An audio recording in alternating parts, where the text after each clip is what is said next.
Hey everyone, welcome to my kitchen. So if you've followed my channel before, you know I used to have a series called Chef Brie, and it got a little messy, and you definitely saw me explore a lot of fun recipes, especially ones I was making for the kids, for myself, for Brian. And there was times where I really won up the recipe and other times I failed, but that's okay. That's part of cooking. Now it's been a little chaotic in my family because we've been on this crazy health journey and we've all realized that we have an allergy to gluten. And we've all kind of known dairy, but a really big dairy one too. So I've had to learn to cook for my family gluten-free and dairy-free, which is actually really hard with kids. Because let's be honest, grilled cheeses, quesadillas, mac and cheese, they're like the easy go-tos when you're in a hurry and you need to make the kids something. And my kids just love grilled cheeses. Oh my gosh. French toast. I mean, even certain pastas. Oh, the list goes on. So it's been a big adjustment in the Danielson household, especially with bread. I mean, sandwiches, I actually can write a long list. Sandwiches, I mean, even toast with our eggs. But I'll tell you, it was a hard 2 weeks. And after that, my kids have never asked for sandwiches. They've never even asked for toast. Once in a while, they'll crave like different pizzas, because I think that was the hardest thing, because Friday nights are pizza night. And Brian and I started to order these gluten-free, non-dairy pizzas. And if you're a pizza lover, that just is like, sounds like bad words. Like you do not. So once in a while, we let the kids cheat with some normal pizza, but they do end up in tummy aches. So really, it's not good. But that's why today I'm going to show you how to make gluten-free bread. It's really easy. It's one of those that like tastes good, but we add some fun stuff on top. So, you know, I feel like when you get it in the mix of if you want a sandwich or some fun toast, then it doesn't taste too bad. But the first thing we're going to do is we're going to get our yeast going so we can mix it in with the flour. So you're going to have 1 cup and 1/4 of warm water to start. We're going to do 1 packet of active dry yeast. You can get at the local grocery store. And then we are going to get some sugar. You can also use honey if you'd like. For people who don't like are, you know, strict with their sugar intake. And I'm going to do a tablespoon of sugar. I use a couple different types of sugar in my house. I love coconut sugar. This is just organic cane sugar. I mean, if we're gonna have gluten-free bread, let's, you know, use some good sugar, right? Help this bread out. So in a small bowl, we're gonna pour in our water, put in our sugar, we're gonna put in our yeast.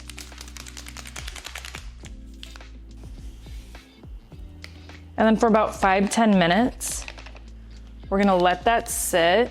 I'm gonna stir it a bit. So stir it up a little bit, and then we're gonna let it foam up. So 5-10 minutes, we'll let that sit. As that sits over here, we're gonna start to get our flour together.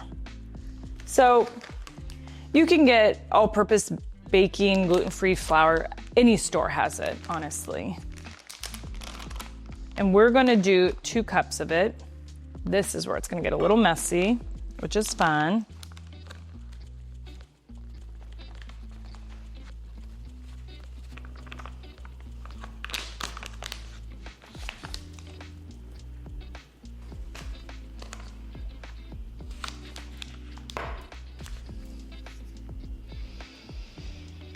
There we go. And then we're gonna add some salt. Let's do that. Oh, gotta grab my salt. And I love sea salt. So we're gonna do some sea salt. I like to put it in here and then dump it in. So we're gonna do 1 teaspoon salt.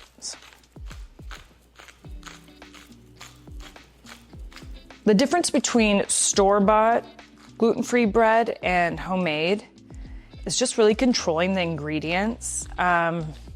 If you see right here, I have very simple ingredients. I can control the sugar, the preservatives, everything. So that's why I love homemade bread, because sometimes, and I get it, they have to store them, they get shipped in containers, you know, they need shelf life. So there's gonna be more ingredients added. So I think the one thing I love about being in the kitchen is how creative you can be. I think, you know, sometimes in our lives we don't have control of how our career is going or what our boss thinks of us, or, you know, just all these things that sometimes feel out of control. And when you get into the kitchen, you're in full control. How you feed your family, how you feed yourself. Like here we have these bodies and we know what helps them thrive, and you with your hands and with the right information can actually make it happen here in the kitchen. And there's no better feeling of when my family eats and I see how happy they are, and I know too how healthy they are. And so, and you know, I feel like you can have a lot of fun in the kitchen. You know, I like bread, for example. I've seen so many people on Pinterest go out and pick their lavender and they do little designs on their bread, and you could cook it like that. Or you can, you know, put little patterns. Like it's really neat that your artistic side can come out in cooking as well.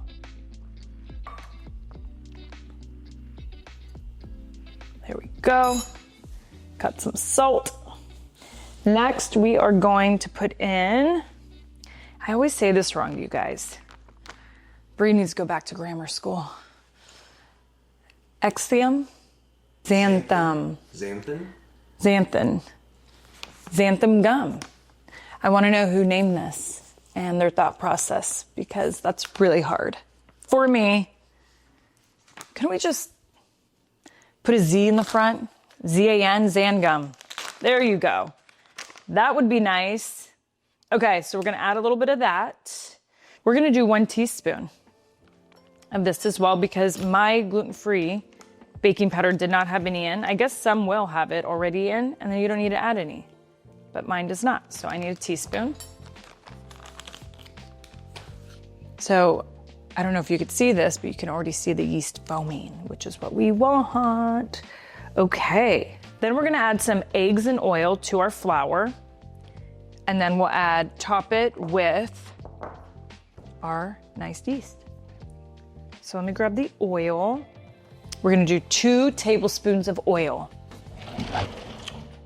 So, you know, it was really interesting. As a kid, my dad was a great barbecuer. And so great at Mexican food. Oh my gosh, he made the best big breakfasts the weekend. My parents were so busy during the week, but the weekend, oh goodness, we'd have like these elaborate Mexican breakfasts, which were so great, and same with our dinners.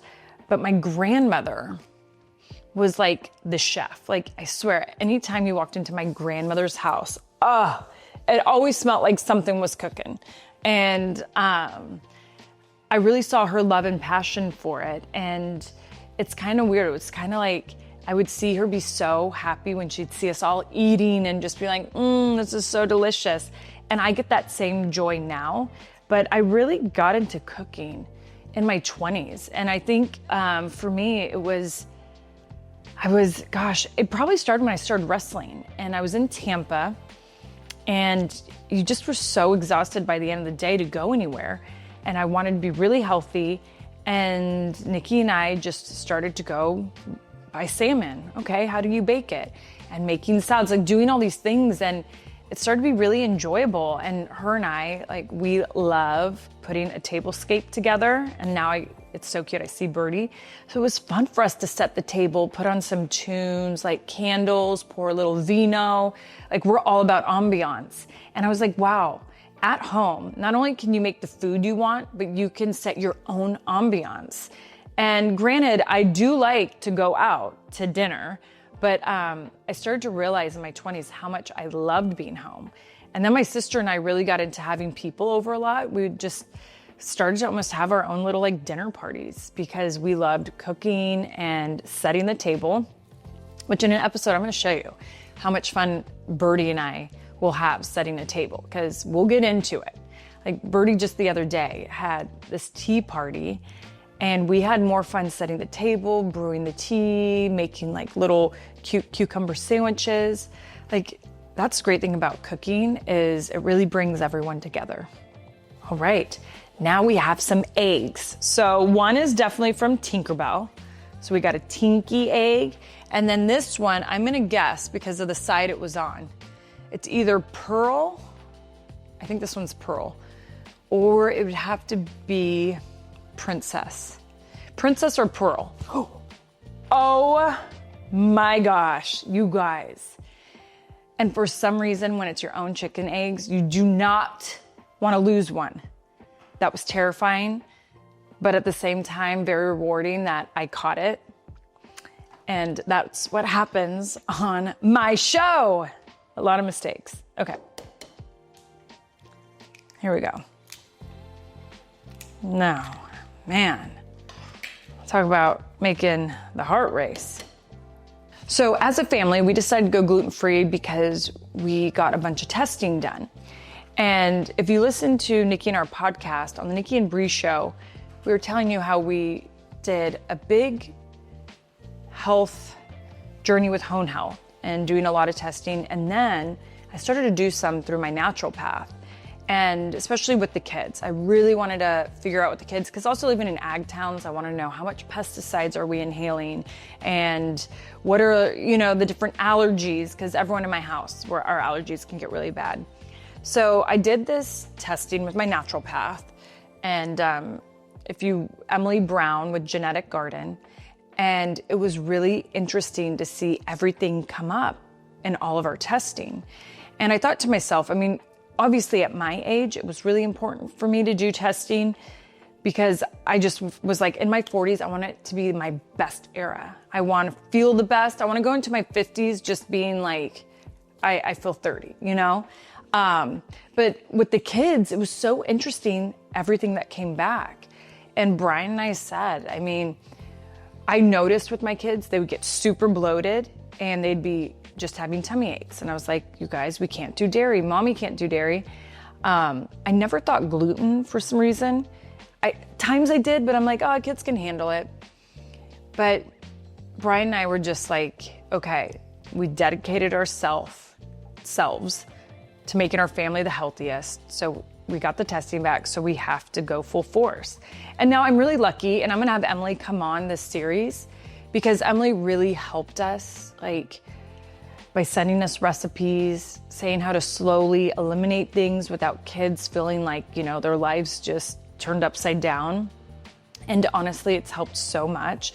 I think too, when you're really honest with your kids, they understand. I explained to them those tummy aches, that really bad bloating you get, when you have to use the restroom so bad and you're like, why does this hurt? I'm like, it's because of the things we're consuming. So when you're honest with your kids and you're like, by eliminating that, you're gonna feel great. Kids do wanna feel good. You'll hear Buddy all the time, like, for breakfast, I wanna be healthy because I wanna be the fastest kid in class, or I wanna be the strongest. And so you get to use fun things with them. And so it's been tough. I think it's harder on parents than kids because we're their chefs. So it's like pressure's on us to bust out good food. That's what's hard. But honestly, between Google, Pinterest, GPT, whatever it is, you'll find great ingredients. Okay, so our yeast is ready. So I'm gonna start to get this going. And what I'm gonna do, I'm gonna move into this big silver, just because these are a little shallow, so there we go. Nice. And then we're gonna pour this on top.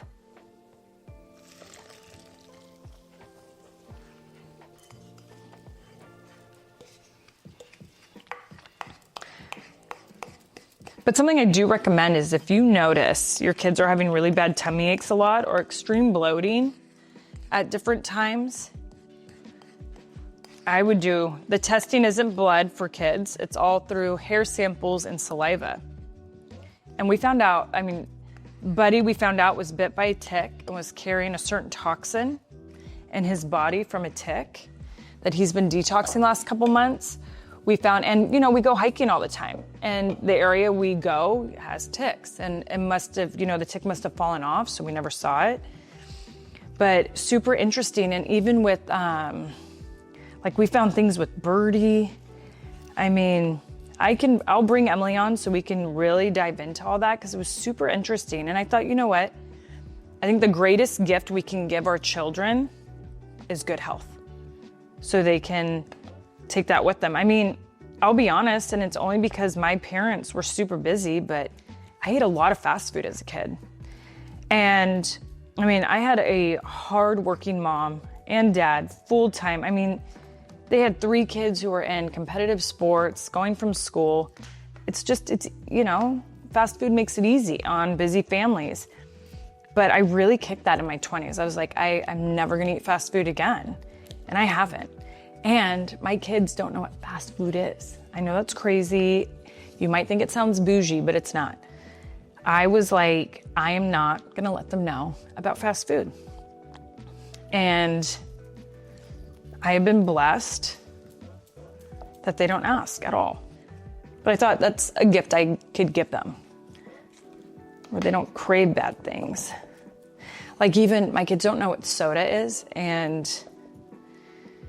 when they say me, because I drank soda a lot when I was younger. That's been like a hard thing, but I've been really good. I kicked it. But like if we go to the movies, like I like a soda on ice, but they'll ask me, what's that? And I always tell them it's iced coffee.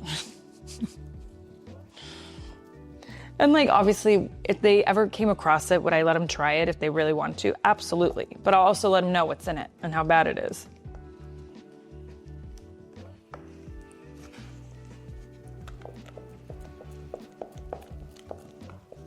I'm just gonna sprinkle in a little bit more. There we go. You know, when you've been cooking for a while, the nice thing is like you can use ingredients, but you also start to figure out doing your own thing too. Even when I cook a lot of my food now, when I make my sauces, Brian will be like, whoa, that's so delicious. Where'd you get that from? I'm like, I just kind of did it myself. I'm like, we love these different flavors, and I will just like taste a little bit and be like, oh, I want that a little spicy, or I want it a little more garlicky, or whatever, smoky, whatever it is.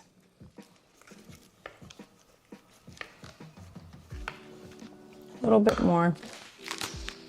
Then we'll be ready to grease up the pan.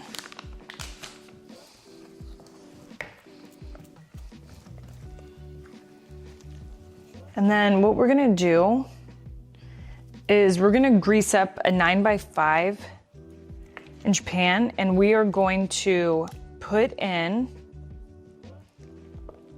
the mix, and then you're gonna let it sit in a warm place. So always what I do is I'll heat my oven for a little bit, and then I turn it off, and I wait till it's just like almost that warm, like not too warm, but like a warm, little over room temperature feeling. And I stick it in there to let it rise for an hour. It was actually really cool because the first time I've ever experienced this was way before kids.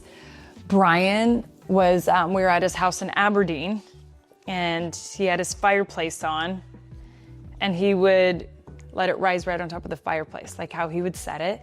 But the smell it would put into the living room, I was like, oh my gosh. But I don't have, it's summertime, so we are not gonna turn on a fireplace and do that. Okay. Perfecto. Okay, so I greased the pan. I know there's big controversies about these. And I'll usually use butter. Sometimes, like, I don't know, people are telling me these cans are bad now. So we'll see, I gotta do some research on that. But I greased it up, sprayed it, and I'm gonna stick it in.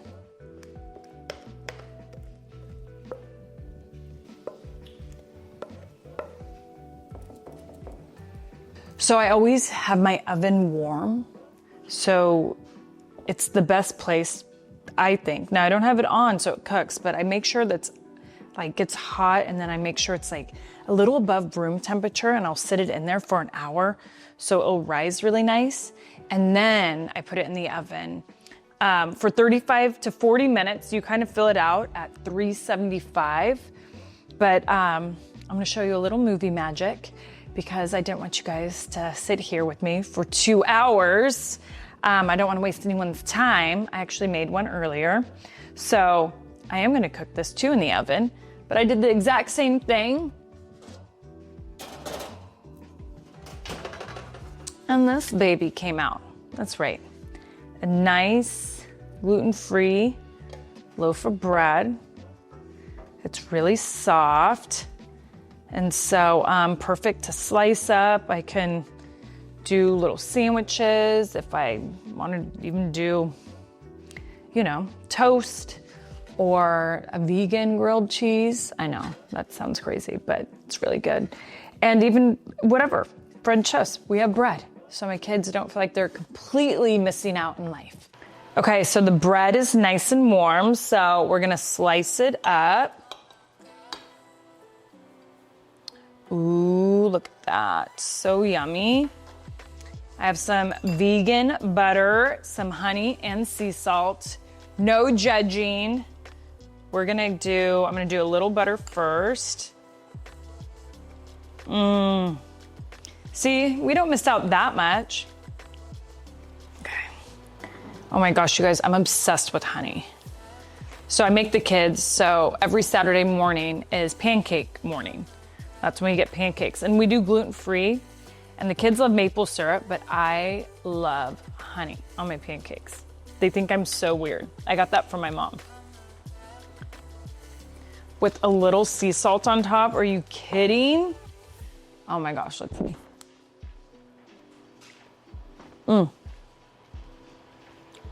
Bon appetito. It's so good.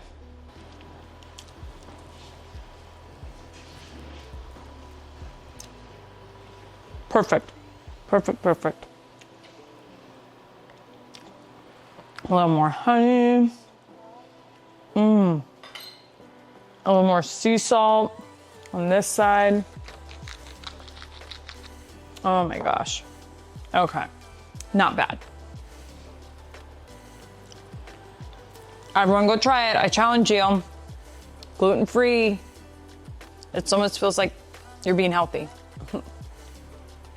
Perfect. Okay, so this one judges hard.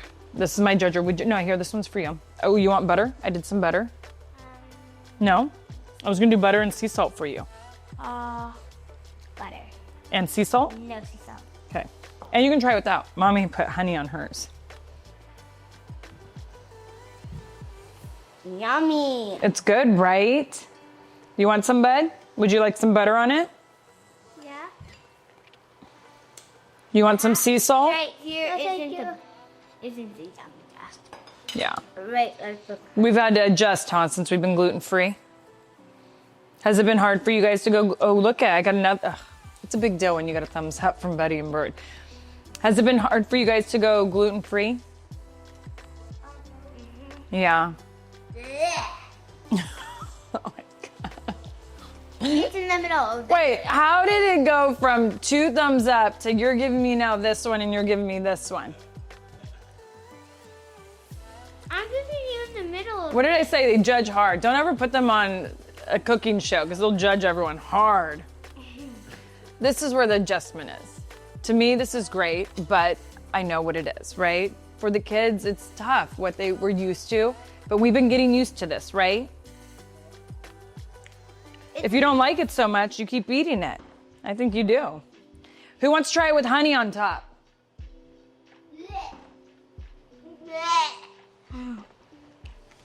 You know. Honey doesn't. Kids. I do. And now I'm gonna eat it. Well, this is the only, wait till Daddy gets home. He can't wait. Daddy's gonna be obsessed with this. I guarantee you he's gonna eat this whole loaf tonight. Okay. This is so good. Don't listen to them. They're crazy. I give you in the middle of this and this. It's just because of the crust. The rest of it is. Well, you want me to cut the crust? I like the crust. And if you cut the crust, I'm gonna see how it tastes. But you don't love it. If you don't like the bread, you can add a pretzel. Okay, you're out of my kitchen. See ya. You're out too. Hey, but I said I loved it. Oh, thank you. Everyone get out of my kitchen. Bird, you're out. Buddy's out. And you're all out. I'm gonna enjoy this on my own with my honey. No, I'm getting some more. In my next episode of being gluten-free and breads, I'm actually gonna show you things you can go to the store and actually buy. So if you don't feel like doing all of this, there's some great brands and packages. So you could whip up some gluten-free cookies, or if you wanna do some fudgy brownie bread, that's a house favorite. I'm gonna show you how easy you can do those and how yummy they are. Okay, make sure to like and subscribe, especially if you're liking what you see, and but do that for me. Make sure to like, subscribe, and I'll show you more of my world. Okay, bye everyone.